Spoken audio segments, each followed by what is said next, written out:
Ça, c'est Dieu nous demande, nous tout entiers. Quand on le comprend pas, on souffre en fait. Parce qu'on aime Dieu, on a envie de faire la volonté de Dieu, etc. Mais en fait, derrière, on a aussi envie d'avoir notre petite vie. Bienvenue à vous dans ce tout nouveau projet Jay, un podcast vidéo, la suite de votre podcast. Je suis Jay, votre hôte, et pour cet épisode, j'ai l'honneur d'être accompagné du pasteur et prophète David Bosley. Il est le leader de l'église Christ est vainqueur à Paris. Il va nous partager des clés nécessaires pour apprendre à attendre le temps de Dieu. Parce que oui, on le sait, attendre Dieu peut être un challenge pour beaucoup. Prenez la position qu'il vous faut, mais aussi de quoi noter, parce que la discussion risque d'être un petit peu mouvementée. N'oubliez pas qu'en 2024, on est ensemble, on avance ensemble et on guérit ensemble. So let's go pour un nouvel épisode de Jay, un podcast. Est-ce qu'on peut prier avant de commencer? Ok. Yes. Je te laisse faire la prière. Ok, let's go. Saint-Esprit, on a besoin de toi et on sait qu'on ne peut rien faire sans toi. Alors on t'invite dans ce moment. Prends le contrôle de tout ce qui va être dit, qu'il n'y ait pas de stress ou d'anxiété ou quelque chose qui pourrait t'empêcher de parler. On veut tout simplement être conduit par toi. Alors prends toute la place. Amen. Au nom de Jésus. Amen. Amen. Bonjour prophète. Bonjour. Comment allez-vous? Ça va. Ça va, tu vas, je peux te tutoyer? Bien sûr. Yes, tu vas bien? Très très bien, et toi? Merci de me faire l'honneur de participer avec moi pour ce premier épisode. Amen. C'est vraiment un réel plaisir de t'avoir et j'ai juste hâte d'écouter toutes tes réponses aux questions qu'on a préparées et je crois vraiment que ça va bénir quelqu'un. Donc dis-moi, dans quel état d'esprit tu te trouves? Je suis content et honoré parce que c'est la première et ça commence avec moi, donc c'est vraiment un honneur. Je sais qu'il y a vraiment de belles choses qui arrivent devant pour l'émission. Et ça fait plaisir. Yes, trop cool. Ben, on se retrouve pour un thème qui est assez lourd de sens. Ça tourne autour de l'attente, d'accepter, d'attendre le temps de Dieu pour le ministère, l'appel, etc. Et je sais que tu es pasteur et prophète de l'église ECV. Ouais. Donc, ça va être un petit temps assez mouvementé, je pense, pour les personnes qui nous regardent et qui nous écoutent. Donc, on y va. Let's go. Let's go. Ma première question, elle se tourne autour de l'appel. Okay. Depuis le début de cette année, le Seigneur, il me met à cœur l'appel, le ministère dans ma génération, pour ma génération. Et dans un premier temps, comment tu as reconnu ton appel? Est-ce que l'appel en tant que prophète est venu avant ou c'était d'abord être pasteur? Comment tu as pu déceler un peu ce que le Seigneur il te demandait de faire? Alors, moi, je sais que quand on est appelé, en fait, on a des personnes autour de nous, on a des autorités même spirituelles qui reconnaissent l'appel. Il y a un moment dans la Bible, le Saint-Esprit va dire « Mettez-moi à part Paul et Barnabas pour l'œuvre à laquelle je les ai appelés. » Au moment où je devais rentrer dans cet appel, répondre vraiment à l'appel prophétique, je me souviens, il y avait un frère de l'église qui m'avait dit, on était dans des temps de prière, il s'est endormi, il s'est réveillé, il m'a dit, j'ai fait un rêve, tout le monde t'appelait prophète. Wow. Et ça, c'est des choses, c'est des prophéties que je reçois depuis que je suis petit. Depuis que je suis petit, parce que je suis né dans une famille chrétienne. Okay. Tu me dis si je parle beaucoup. Non, mais vas-y, t'inquiète pas. Et à ce moment-là, il a rêvé qu'on m'appelait prophète. En même temps, mon autorité spirituelle m'a dit, c'est le temps de rentrer dans ton ministère prophétique. Wow. Et moi-même, le Seigneur me parle souvent au travers des prophètes, me parle de ce ministère. Et c'est là qu'on reconnaît, en fait, parce que l'appel parle au-delà de ce que je peux... Au-delà du titre, en réalité, c'est pas le titre, c'est plus le fruit qui sort de nos vies. Yeah. Et moi, je voulais vraiment rentrer au bon moment. Et je pense que par la grâce de Dieu, ça s'est fait au bon moment. Yes, trop bien. Donc, tu es en train de me dire que finalement, c'est d'abord les autres qui reconnaissent l'appel et ensuite, nous, ça vient quelque part confirmer ce que Dieu nous a dit dans le secret. Ouais, moi, je suis plus pour arrêter de suivre, de courir derrière les titres et plus le fruit qui sort de nos vies, en fait. Ouh. Le fruit, c'est très important. Ouais, c'est très, très important. On reconnaîtra un arbre à son fruit. Et je ne peux pas, entre guillemets, m'auto-proclamer prophète et les gens autour, ils l'ont pas vu, en fait. Et c'est ça, en fait. C'est le fruit qui sort de ta vie. Et c'est le fruit qui parle. Au travers du fruit, tu vas reconnaître le fruit. Ça, c'est une pomme. Voilà. Et voilà, c'est un peu ça. Non, mais c'est hyper intéressant. Au début, tu as parlé de séparation, de mettez-moi à part, Oui. Paul et Barnabas et tout. Et il y a une question qui m'est venue pendant que tu étais en train de dire ça. C'est vrai que le ministère, l'appel, les choses que Dieu nous appelle à faire, ça demande d'être séparé, ça demande comment dire, de laisser tomber certaines relations ou certains environnements. Je pense également à Abraham qui a dû quitter toute sa famille pour aller dans une terre inconnue où il connaissait absolument personne. Donc aujourd'hui, quelle a été la chose la plus dure que le Seigneur t'a demandé de faire pour préparer ton appel? Pour préparer l'appel ou plutôt par rapport à l'appel, en tout cas pour préparer l'appel, c'est ça, Dieu nous demande nous tout entiers. Quand on ne le comprend pas, on souffre en fait, parce qu'on aime Dieu, on a envie de faire la volonté de Dieu, etc. Mais en fait, derrière, on a aussi envie d'avoir notre petite vie, on a envie d'avoir nos relations, nos amis, on a envie de faire un peu comme on aime, etc. Et non, quand Dieu t'appelle, il t'appelle pour quelque chose. Et la Bible dit qu'on a été créé pour lui, par lui et surtout pour lui. Donc c'est ça qui a été difficile, c'est d'accepter en fait de renoncer à mes ambitions, renoncer à moi-même, renoncer à mes rêves, à ma volonté en fait. Et ça c'est le plus difficile pour préparer l'appel. Et même dans l'appel en réalité, ma génération et nos frères et sœurs qui nous suivent doivent comprendre que Dieu nous appelle pour lui, pas pour nous. Yes. Ah, moi j'ai envie d'être prophète, j'ai envie de faire ça, j'ai envie d'aller... Non, c'est pas pour nous, c'est pour lui. Comme lui il a voulu, comme lui il veut, et c'est comme ça qu'on doit faire quoi.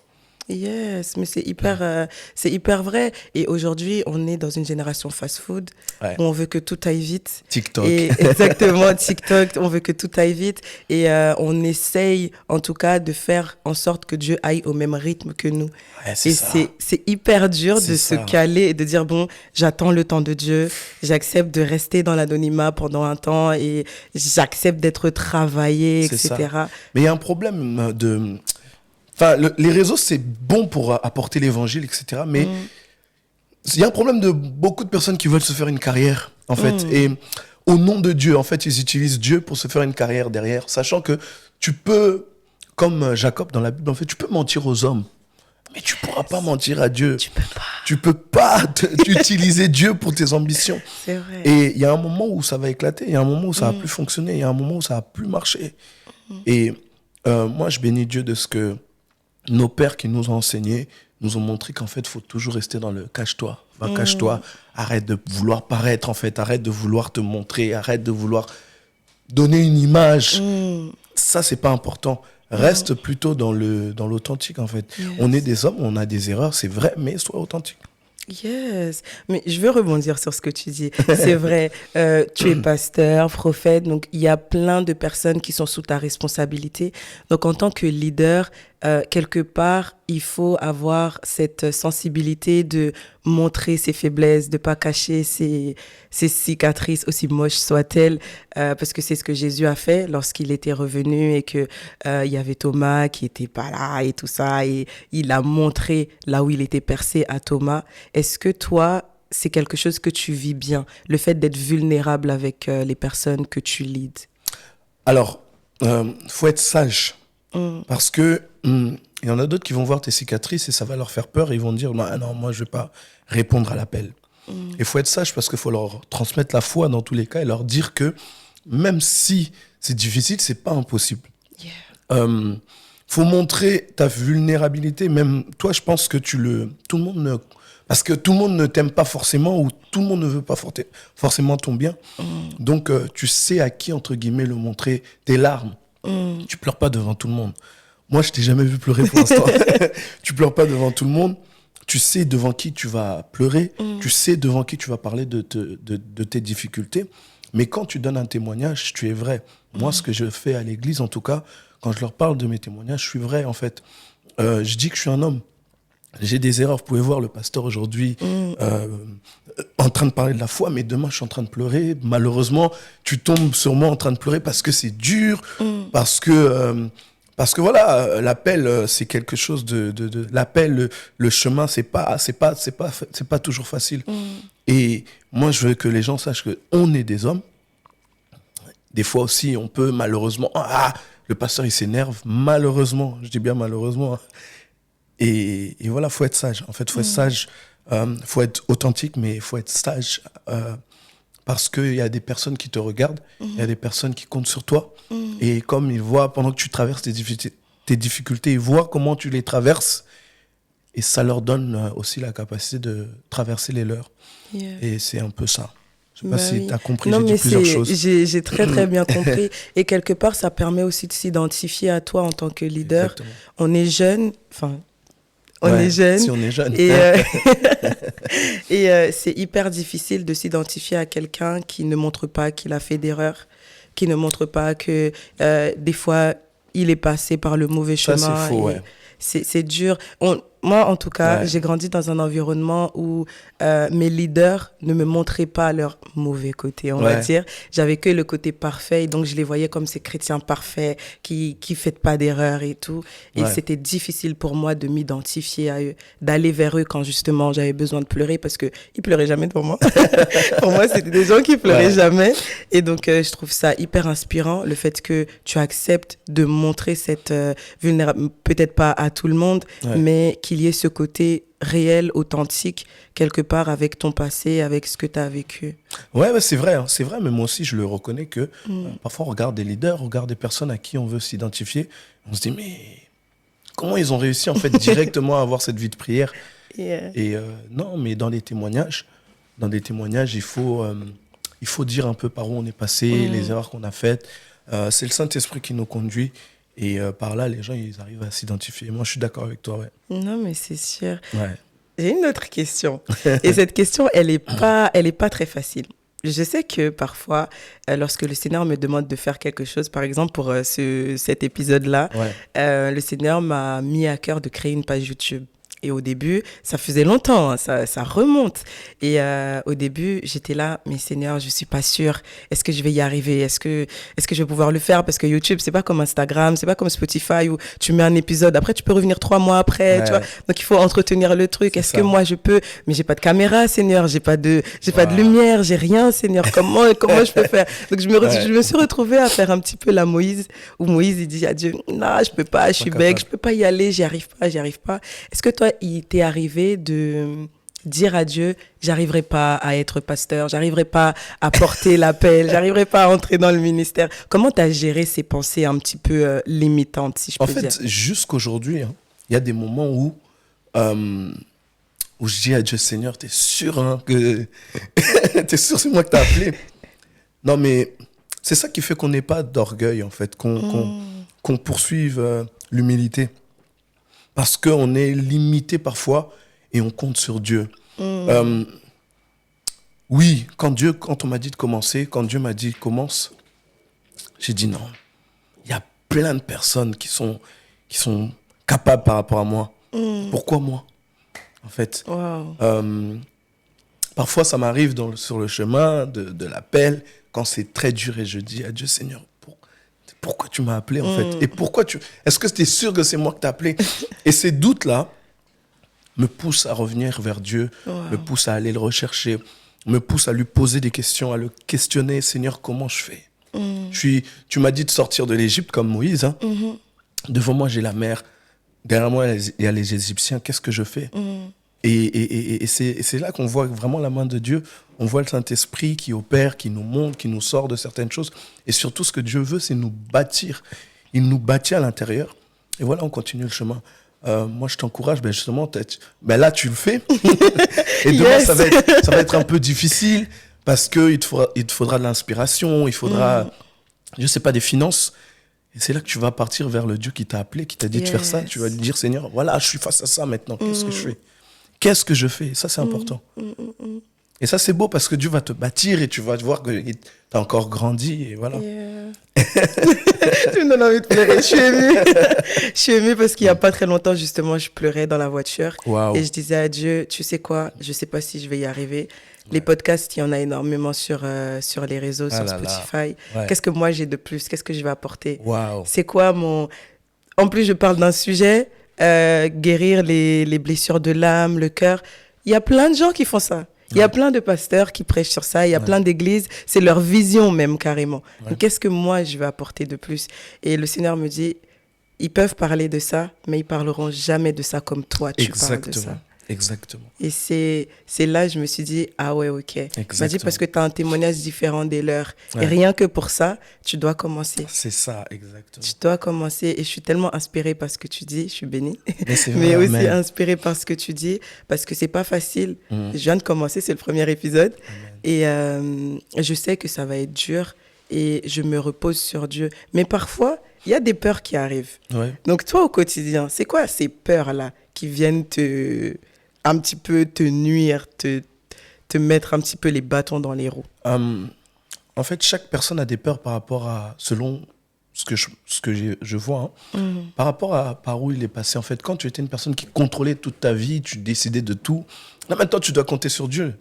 C'est lui qui conduit. C'est lui qui conduit. C'est lui qui... On peut dire, même si peut-être il va te laisser conduire, mais c'est lui le GPS, il va te montrer, va à gauche, va à droite, etc. Et on compte sur Dieu. Comme tu as dit exactement, moi, ça m'est arrivé. Certaines choses que Dieu me demandait, je disais, mais Seigneur, c'est difficile. Et il va me montrer un supermarché. Et juste en face, il y a un autre... Il y aura Carrefour, on va dire, il y a Intermarché en face. Et ils vendent vendent les mêmes choses. Mais les gens vont aller dans les deux. Il y en a qui vont aller à Intermarché, il y en a d'autres qui vont aller à Carrefour. Parce que chacun a sa particularité. Et chacun a sa grâce. Les peurs qui vont venir, ça va être l'inconnu, en fait. J'en ai de moins en moins. Mais je ne veux pas dire j'en ai plus. Des fois, je suis face à quelque chose que je n'ai jamais vécu. Et je dis à Dieu, waouh, comment je vais faire? Mais je me souviens qu'à chaque fois, Dieu m'a sorti des situations. Dieu m'a trouvé une solution. Dieu a fait quelque chose. Et moi-même, je suis choqué. Mais Seigneur, comment tu as fait? Et là, je sais qu'il ne va pas m'abandonner. La même chose qu'il avait fait, je ne sais pas comment. Mais il va déplacer cette montagne. Donc non, les peurs, je vais dire que j'en ai de moins en moins. Mais ça va être... L'humain, il va revenir des fois, il va dire « Ah, regarde ça, tu n'as jamais vécu ça. Comment tu vas faire ?» C'est le Seigneur qui sait. Cette vie, c'est une vie où on doit dépendre totalement, on doit compter sur lui. Et plus vite on a la capacité d'accepter en fait, que c'est lui en fait, qui décide, c'est lui qui dirige, mieux on va être, tu vois. Mieux ton âme sera. Les stress et tout ça, c'est parce qu'on veut contrôler des choses. On veut contrôler ce que les gens vont nous dire, ce que les gens vont ressentir. Même parfois, tu vois, quand tu dois te présenter quelque part où tu connais pas les gens. En fait, tu sais pas trop ce que tu vas dire parce que tu as peur de ce qu'on va penser. Et on peut pas contrôler ce qu'on va penser de nous. On peut pas contrôler on peut pas contrôler l'avenir. On peut pas contrôler la vie. Donc, on doit compter pleinement, totalement et dépendre du Saint-Esprit. Quand on a réussi cet exercice, je te dis, la vie, elle est plus cool. On est en paix. Cool, ouais, tu vis en paix, c'est mieux en fait. Tu te prends plus la tête sur beaucoup de choses. Là, c'est lui qui dirige. Voilà.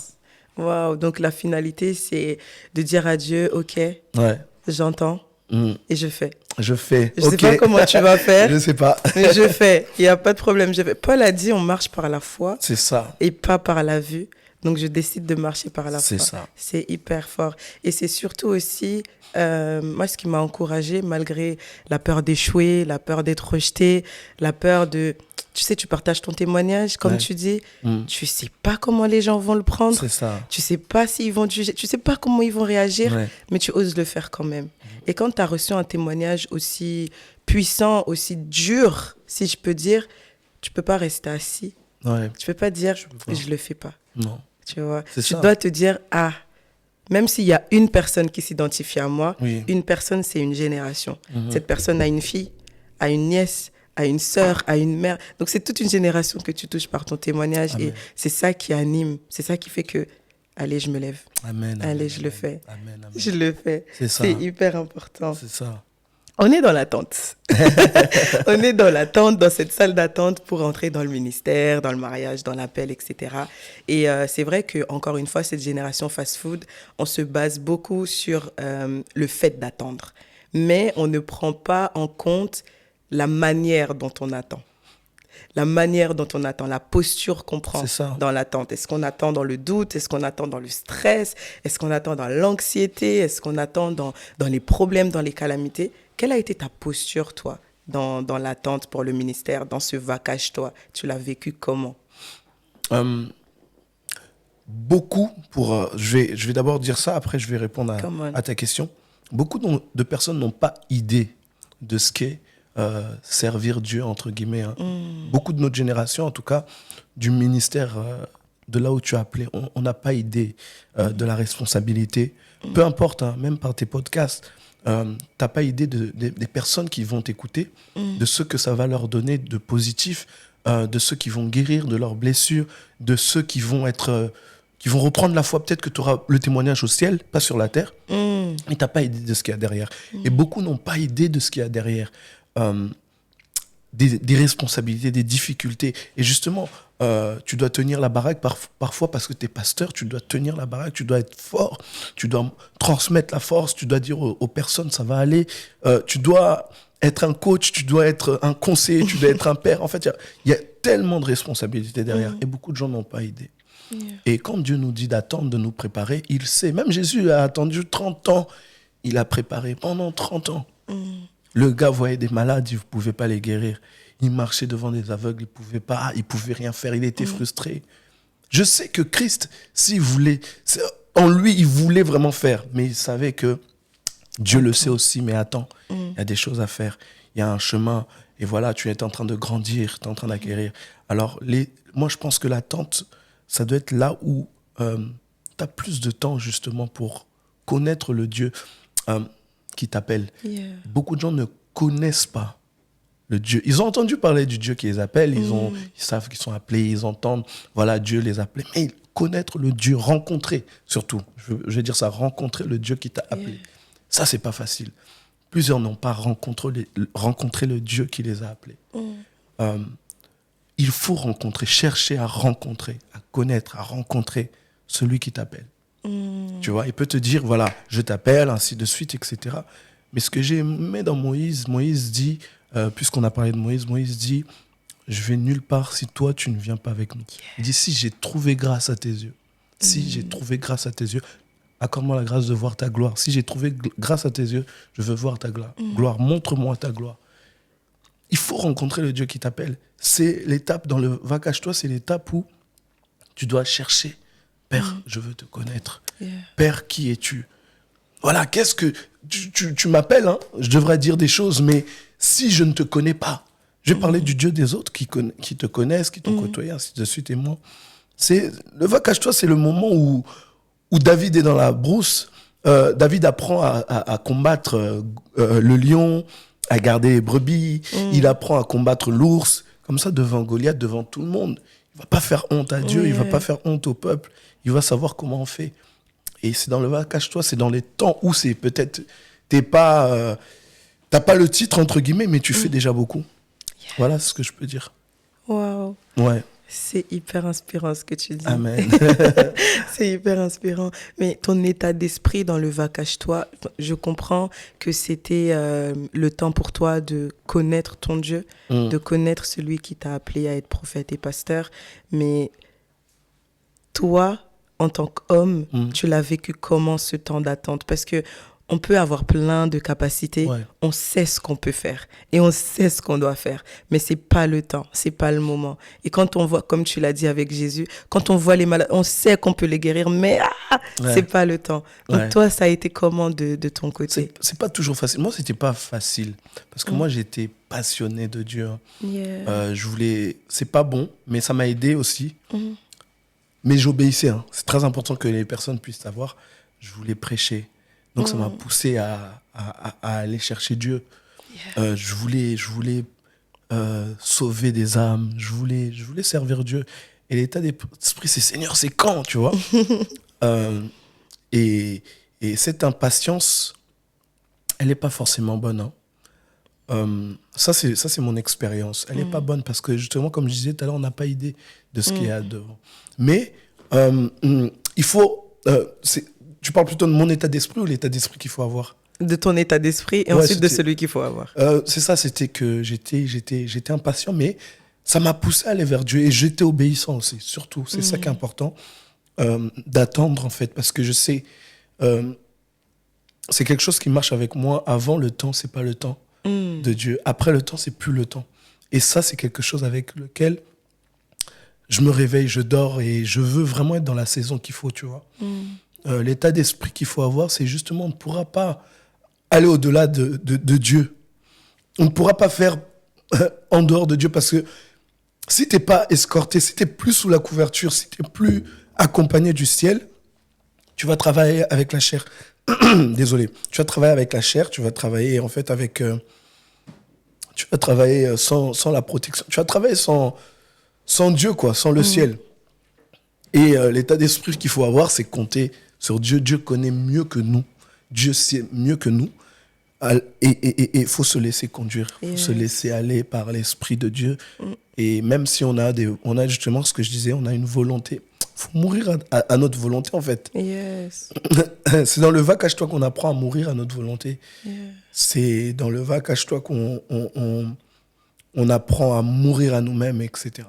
Yes. Donc, c'est l'état d'esprit ce que je dis qu'il faut avoir, en fait. Yeah, mais c'est... J'aurais aimé qu'on puisse faire cet épisode un petit peu plus tôt. Ouais. Parce que c'est des clés qui sont hyper importantes. Au début de cette année, le Seigneur m'a vraiment mis à cœur l'appel, le ministère. Jusqu'à maintenant, je ne sais pas pourquoi, mais je parle énormément de ça, des peurs qu'il faut pas laisser se limiter, etc.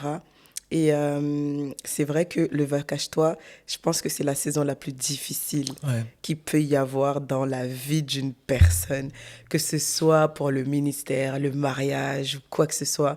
Mais quand tu sais ce que tu dois faire, tu vois ce que tu vas... Tu as même un plan de ce que tu vas faire, mais Dieu te met un stop et te dit « Non, c'est pas le temps ».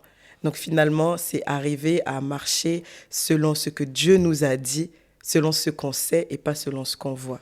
Ouais. Moi, je dirais, pour rebondir dans ce que tu as dit, c'est la saison la plus importante. Parce que si tu échoues dans le cache-toi où tu n'as pas un rôle à jouer, tu vas voir qu'il y aura beaucoup de difficultés pendant que tu dois jouer ton rôle, entre guillemets. Par exemple, tu parlais du mariage. La saison où tu es célibataire, si tu es un bon célibataire, tu verras que dans le mariage, ça sera mieux, en fait. Il faut être épanoui. Souvent, moi, je suis marié, je sais ce que je sais. Il faut être épanoui en tant que célibataire. Il faut être un bon célibataire. Il faut apprendre à se gérer en étant célibataire, tu vois. Parce que des fois, on se dit, Seigneur, vraiment, c'est le temps de me marier. Mais en fait, peut-être Dieu, il sait, il dit, attends encore, tu vois. Parce que tu dois rendre heureux quelqu'un, vous devez faire quelque chose pour Dieu, vous avez une destinée. Donc, la saison de cache-toi, waouh, elle est très difficile parce que tu apprends beaucoup de choses. Enfin, elle est très, très importante parce que tu apprends beaucoup de choses. Et ça te permet justement de grandir, d'apprendre, d'acquérir. Parce que quand tu vas jouer, c'est comme des entraînements en fait. Tu t'entraînes, mais le jour du match, le match là, il y a les caméras, il y a les gens, etc. Et les passes que tu n'as pas réussi à faire à l'entraînement, c'est pas au match que tu vas réussir à les faire. Redis-le encore. Les buts que tu n'as pas pu marquer à l'entraînement, c'est pas au match que tu vas marquer. Donc, il faut que tu apprennes à comment on fait les passes, comment on dribble, comment on fait les choses. Comme ça, pendant le match, tu vas bien jouer. Et je te promets, c'est la saison la plus importante, selon moi. Parce que la responsabilité qu'il y a derrière, on apprend toujours, on grandit toujours. Il y a des choses que tu peux que pendant le mariage apprendre, pas avant. Mais si tu n'avais pas eu l'état d'esprit qu'il fallait, tu n'avais pas appris comme il fallait, tu devras l'apprendre, mais ce sera beaucoup plus difficile. Ouais, vraiment. Donc on prendre cette saison au sérieux. Oh, il faut la prendre au sérieux. Au sérieux. Vraiment. Les amis, vous entendez, vous voyez, il faut prendre cette saison au sérieux. C'est pas facile parce qu'il y a du travail à faire sur soi. C'est ça. Des choses qu'on découvre quand on est seul et qu'on n'est pas forcément prêt à accepter, on n'est pas forcément prêt à faire face au fait qu'on est colérique, par exemple. C'est ça. On n'est pas forcément prêt à accepter de faire un travail sur notre manie de tout contrôler. On n'est pas forcément prêt. Mais c'est vrai que c'est la saison où le Seigneur, il nous met à l'épreuve, où il te met devant une situation. Résous ça. Résous-moi. Tu m'as demandé la paix, résous-moi ce problème. Résous-moi ce conflit. Et c'est hyper difficile. Mais c'est inévitable. Ouais. C'est inévitable qu'on soit leader, pasteur, prophète ou juste une youtubeuse. Aujourd'hui, c'est pas juste, parce que quand tu es youtubeuse, il y a du monde qui te regarde. Il y a plein de personnes, tu n'as même pas idée. Merci pour la pression. Non, mais t'as pas idée, tu vois. Et pour moi, un youtubeur, celui qui prend la parole devant plusieurs personnes, doit vraiment faire attention aux mots, à son comportement. Même après ton émission, quand tu vas marcher dans la rue, il y a des gens qui vont dire « Ah, c'est elle, la youtubeuse ». Tu vois, si tu arrives au supermarché, tu arrives devant un caissier qui te parle mal et tu réponds mal, il y a quelqu'un peut-être qui te suit derrière qui va dire c'est elle qui dit « faut l'appel, le calme ». C'est elle écrit comme ça, tu vois, c'est elle qui parle comme ça. Et les gens vont s'identifier à toi. Yes. Donc, c'est une responsabilité. Hein. C'est vrai. C'est vrai. Je te dis. C'est vrai. Je rebondis sur le mariage, ouais. parce que bon, c'est un sujet que tu as lancé, donc c'est inévitable. Non, c'est toi qui as lancé. Ah, ok. Bon, c'est un sujet qu'on a lancé. Ouais, okay. Donc, je rebondis sur ça. Tu es marié avec une magnifique servante de Dieu. Merci. Et il y a des jeunes qui nous suivent, qui nous regardent peut-être, et j'aimerais qu'on puisse parler un petit peu du mariage. Ouais. Bon, pas de votre vie en tant que marié, mais du temps d'attente avant d'entrer dans le mariage. On est dans une génération réseaux sociaux, fast-food, où la comparaison peut très, très vite entrer dans nos pensées. On commence à aller voir Dieu. Pas parce qu'on a reçu une vision du mariage, pas parce qu'on a reçu une parole, mais parce qu'on a vu la copine qui s'est mariée. Donc, du coup, on va voir Dieu avec le témoignage de la copine. Grave. On dit, ah Seigneur, moi aussi, je veux un mari, moi aussi, je veux une femme. Et du coup, c'est hyper facile de tomber dans ce piège de « je vais me marier pour faire comme ». C'est grave. Tu vois. C'est donc, trop grave. Toi, je ne sais pas si il y avait eu de la comparaison ou quoi, mais comment tu as vécu ce temps où tu savais que c'était elle, mais Dieu t'a dit, c'est pas le moment. Non, moi, je disais que je vais me marier à l'âge de 30 ans. J'ai le temps, je ne suis pas pressé de me marier. Je n'étais pas du tout pressé. C'est tout mon entourage qui me disait, allez, il faut se marier, etc. Regarde. Tu vois, je voyais des personnes heureuses, mes amis, je me disais, ah, ça aussi, j'ai envie de vivre un peu. Hein. J'ai envie de vivre, mais j'étais pas pressé parce que voilà, on a tous des projets, on a un mindset. Voilà, j'ai envie d'accomplir telle chose, j'ai envie de faire telle chose avant de me marier parce que je sais ce que c'est. Mais il y avait un temps où je sentais vraiment là le Seigneur. Vraiment, je sens, il faut que tu te maries. Yes. Pour ta vie, pour ta destinée. J'ai vu le mariage changer ma vie, mon ministère, même positivement, tu vois. Et j'ai compris que c'était la volonté de Dieu, il faut obéir. Ça, c'est mon côté. Il y en a d'autres qui sont peut-être pressés de se marier. Je me suis marié avant l'âge que j'avais prévu. Hein. Il y en a d'autres qui... Moi, je n'étais pas pressé, moi.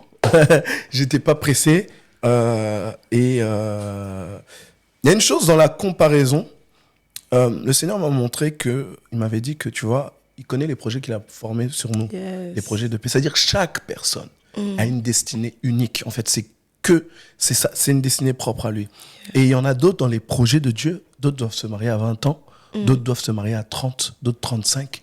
Chaque personne, Dieu a fait des projets pour sa vie, etc. Et voilà, c'est ça qui est beau, parce que si nous tous, on doit tous se ressembler, on se marie tous à 25 ans, c'est pas beau. Ouais, tu vois ce que je veux dire? Si nous tous, on doit avoir le même ministère, les mêmes choses, c'est pas beau. Et Dieu sait, il connaît les diversités de talents, diversité de dons, d'appels, ainsi de suite, chacun selon sa capacité. Et quand tu comprends ça, franchement, tu es en paix avec ta vie. Yeah. Quand tu vois quelqu'un se marier et toi, tu n'es pas encore marié, tu es en paix avec ta vie parce que, voilà, tu as une destinée unique, tu vois. Et quand on comprend ça, on en est conscient. Je te promets qu'on vit mieux parce qu'il y a tellement de choses sur cette terre. Tu vois, ton ami, il a une belle voiture, tu te dis... Oh, je suis encore, j'ai même pas le permis. Tu vois, ça détruit ta paix en fait. Ça détruit ta paix. Et non, faut jamais. Mes amis qui nous suivent, faut qu'ils comprennent que ne laisse jamais personne ses accomplissements, sa vie, enlever ta paix en fait. Que personne doit avoir accès à ton cœur de pouvoir détruire ta paix, ta joie, ton quotidien. Faut être en paix parce que nous tous, Dieu nous a appelés, nous tous, Dieu nous aime, nous tous, Dieu a un plan pour nous. Donc, on doit être en paix avec ça. C'est pour ça, quand on vit pour lui, on demande à Dieu, qu'est-ce que tu veux? Il va imprimer ses fardeaux et on va faire ce qu'il veut, au temps où il veut, comme il le veut, et on va rendre grâce à Dieu, tu vois. Donc, voilà. Cette saison de célibat, on doit la vivre en paix. Voilà, et en plus, elle va passer. Hein. C'est une saison, les saisons passent. Ça. L'été passe, l'hiver passe, les saisons passent. Non, mais c'est vrai, c'est hyper important. Et comme tu dis, hein, il y a ce phénomène-là de comparaison qui arrive et qui est amplifié par les réseaux sociaux, où on est là, on se met nous-mêmes la pression. Dieu, il est en paix. C'est ça. Franchement, Dieu, il est en paix. Mais nous, on est là, on se met la pression, on se dit, ah Seigneur, le temps avance. Mais pourtant, Dieu, il est grave en paix. Il sait exactement quand est-ce qu'il va faire les choses. Et nous, on a juste à prendre cette saison comme un moment où on travaille les choses qui doivent être travaillées. On apprend à se connaître. C'est ça. On découvre qui nous sommes et on découvre qui Dieu dit que nous sommes. On se découvre même, tu vois. Exactement. On risque de tomber sur des mauvaises personnes en étant pressé, tu vois. T'imagines, tu tombes sur un mauvais mari, un homme vraiment violent, tu vois, pas du tout fidèle, un faux, qui est pas vraiment chrétien en fait, qui est pas vrai. Tu te dis, mais j'aurais dû attendre, tu vois, ou tu tombes sur une mauvaise femme, en fait, c'est ça. Et faut pas être pressé, je pense que c'est ça qui est important. Yes, carrément. J'arrive à ma prochaine question. Merci de nous avoir partagé ça. C'est vrai que c'est hyper important pour nous les jeunes de comprendre le temps d'attente dans le ministère et dans le mariage. Mais j'aimerais aller un petit peu plus loin, un petit peu plus profond. Tu me permets? Vas-y, let's go. T'es pasteur, t'es prophète, donc il y a énormément de responsabilités qui sont sur tes épaules. Et pour moi, en tout cas, c'est hyper important d'avoir ce qu'on appelle une safe place, une safe zone, quelqu'un ou un lieu où t'es pas pasteur, t'es pas prophète, t'es juste un homme qui est, voilà, juste un homme. Un homme. Donc pour toi, est-ce que il y a une safe place comme ça dans ton ministère, dans ton église? Est-ce que tu as quelqu'un qui peut t'accepter, qui peut accepter tes émotions, quelle que soit leur tonalité, parce que les émotions ne sont ni négatives ni positives, elles ont des tonalités, donc quelle que soit leur couleur, est-ce que tu as une safe place, quelqu'un pour... Bon, moi, premièrement, je pense qu'il ne faut pas se donner un genre. Il faut se donner un rôle. Il faut être soi-même, déjà partout. Comment? Nous, on a vu des pasteurs qui étaient trop... Ils rigolent pas, et, tu vois. Mais pourquoi? Vous êtes des hommes, rigolons. C'est important, ils vont pas au resto, enfin, ils ne font pas certaines choses. Il faut être soi-même, déjà, dans la vie. Il faut être soi-même, parce qu'on a nos particularités. Tu vois, tu as ta particularité, et on aime ta personnalité quand tu es toi-même, en fait. Tu vois. Et les gens, en fait, ils vont aimer ta personnalité quand tu es toi-même. Quand tu te donnes un rôle, les gens, ils vont pas trop... Il y a du faux, tu vois. Et oui, il faut avoir des amis, il faut être équilibré. Parce que ma femme me dit toujours, trop d'église, trop de... tu vois, trop de ministères, essaie d'être équilibré, tu vois. Oui, chez moi, avec mes frères, mes amis, même tout le monde, je suis moi-même. Mais il y a des moments où je suis là, je me mets devant Netflix, tu vois. Et c'est important, moi j'aime trop mes journées de repos et dans mes groupes, enfin dans mes snaps privés, dans mes trucs et tout, je marque, journée de repos, je suis trop content. Je suis trop content d'être en repos. Donc toute la journée, je vais regarder la télévision, je vais manger, je vais m'amuser, tu vois ce que je veux dire. Et oui, il faut en avoir, c'est très important. C'est très important. Récemment, même, je disais à certains frères de l'église, je disais, Seigneur, vraiment, que Dieu... Parce que j'aime bien embêter, taquiner les gens, tu vois. Je disais, mais pourquoi Dieu m'a pas délivré de ça? Et les gens disaient, non, faut que tu restes comme ça. Tu vois, t'aimes bien, tu vois, tailler les gens, etc. Faut que tu gardes ça. C'est ta personnalité, c'est important, ça fait rire, tu vois. On est cool, on est chill, c'est important. T'es taquin, alors. Ouais. Mais même des fois, des fois, c'est abusé. Hein. Mais vraiment, il y en a qui supportent. Il y en a qui supportent et on bénit Dieu pour leur vie. Hein. Yes, c'est trop bien, je suis hyper contente. Moi, j'ai plus de questions, mais je voudrais juste rebondir sur quelque chose.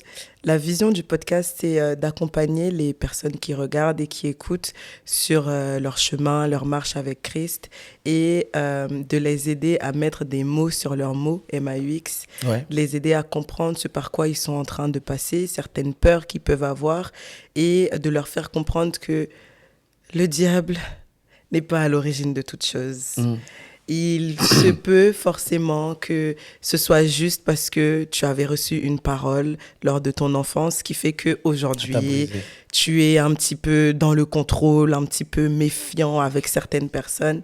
Donc, je voudrais juste te demander quel serait un conseil que tu aurais pu donner à quelqu'un qui fait face aux blessures de l'âme et qui perd confiance en Dieu, mais aussi en certaines personnes qui les entourent.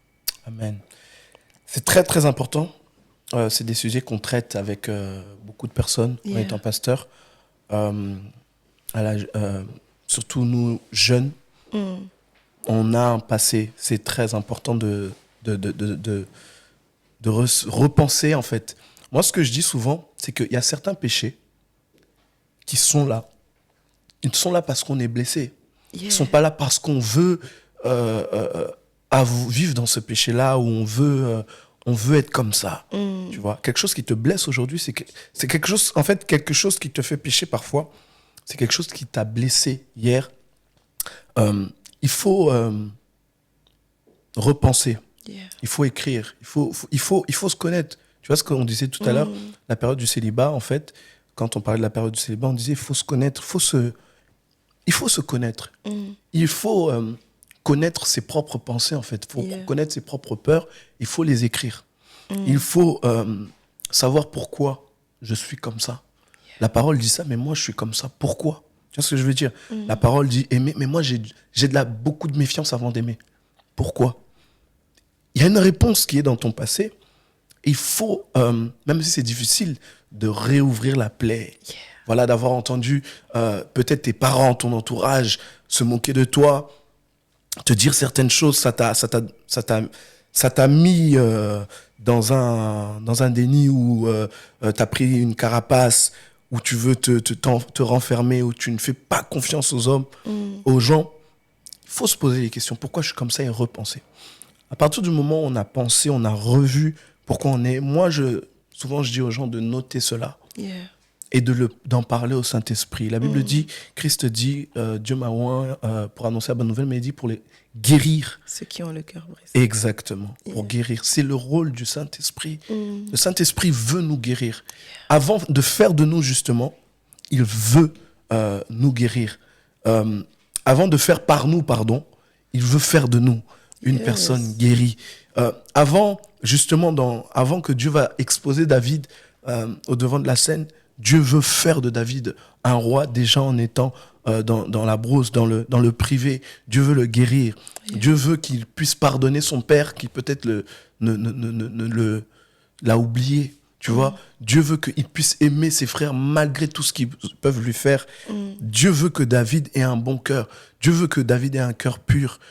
Des fois, David subit les blessures à cause de son passé. David n'a pas confiance en lui à cause de son passé, de ce qu'on lui a dit. Tu vois ce que je veux dire ? Et quand David a réussi à reconnaître, à voir qu'en fait, c'est son passé, c'est ces mots-là, c'est ça qui est à l'origine, David pardonne, parce qu'il faut se pardonner, il faut pardonner les gens qui nous ont dit ça. Il faut pardonner, tu vois. Quand on pardonne, on se met à la lumière des Écritures, on demande au Saint-Esprit. Quand on a réussi à pardonner, souvent la plaie est en train de se... Il y a la guérison qui est là, tu vois. Souvent on est en train de guérir. Le Saint-Esprit, quand on apprend la parole, en fait, qu'est-ce que Dieu dit maintenant ? Voilà, on a dit que je suis un moins que rien. Maintenant, j'ai pardonné cela. Maintenant, qu'est-ce que Dieu dit ? Et quand tu entends la parole de Dieu est esprit et vie.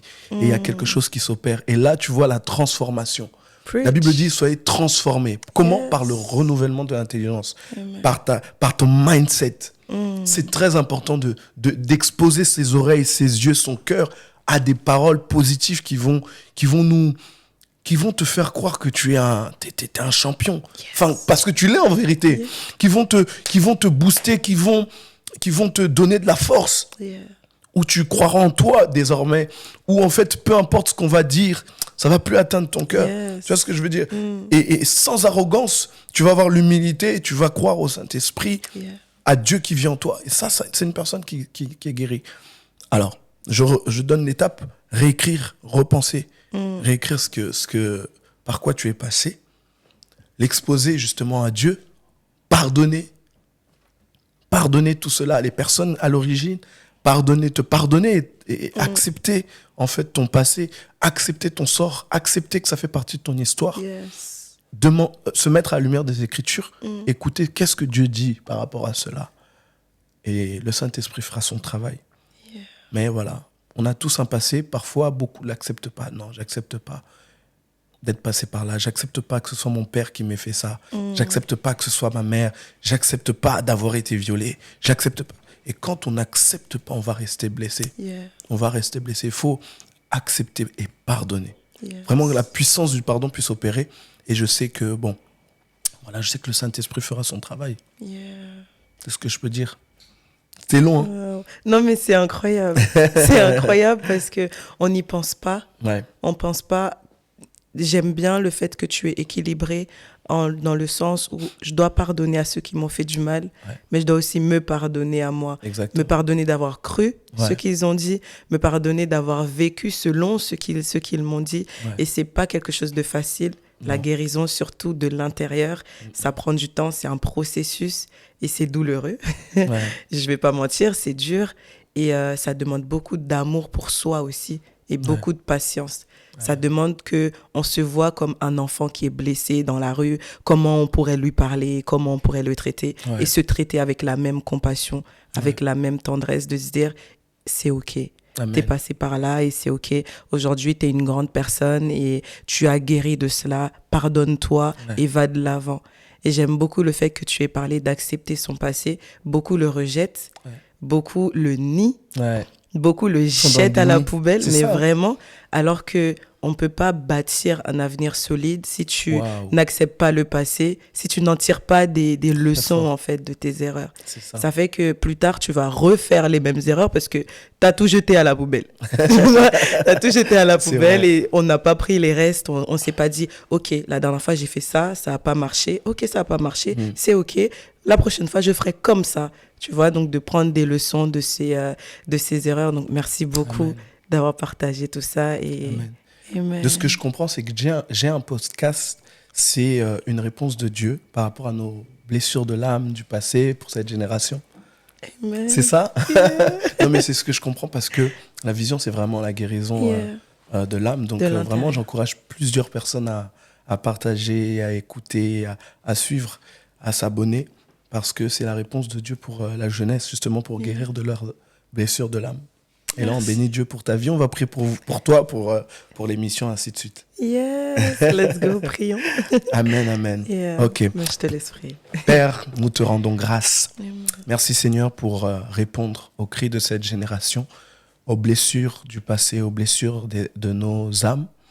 Seigneur, nous savons que tu es celui qui guérit des cœurs brisés. Merci d'avoir suscité une telle émission.